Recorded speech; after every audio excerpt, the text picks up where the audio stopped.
Seigneur, jusqu'à quand regarderas-tu? Délivre mon âme de leur destruction, mon unique des lionceaux. Je te louerai dans la grande assemblée, je te célébrerai au milieu d'un peuple nombreux.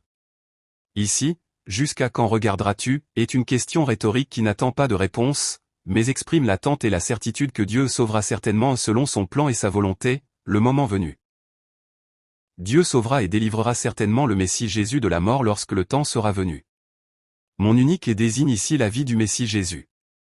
Cette parole signifie que Dieu ne restera pas passif, mais sauvera et délivrera certainement la vie du Messie Jésus. Alors, qu'est-il advenu de cette prophétie? Nous pouvons confirmer que cette prophétie s'est accomplie par la mort de Jésus sur la croix, versant son sang, et sa résurrection avec un corps spirituel le troisième jour. Et que fera-t-il après cela? Je te louerai dans la grande assemblée, je te célébrerai au milieu d'un peuple nombreux.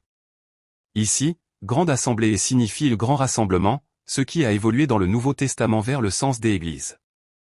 Cette parole annonce que lorsque le Messie Jésus ressuscitera d'entre les morts, il rendra grâce, louera et exaltera Dieu au sein de l'Église, c'est-à-dire parmi la multitude des rachetés. C'est ainsi.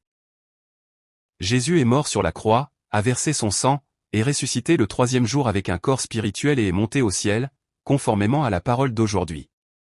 Et comme il l'avait promis, il a envoyé le Saint-Esprit parmi nous, par lequel nous pouvons confirmer sa présence à nos côtés.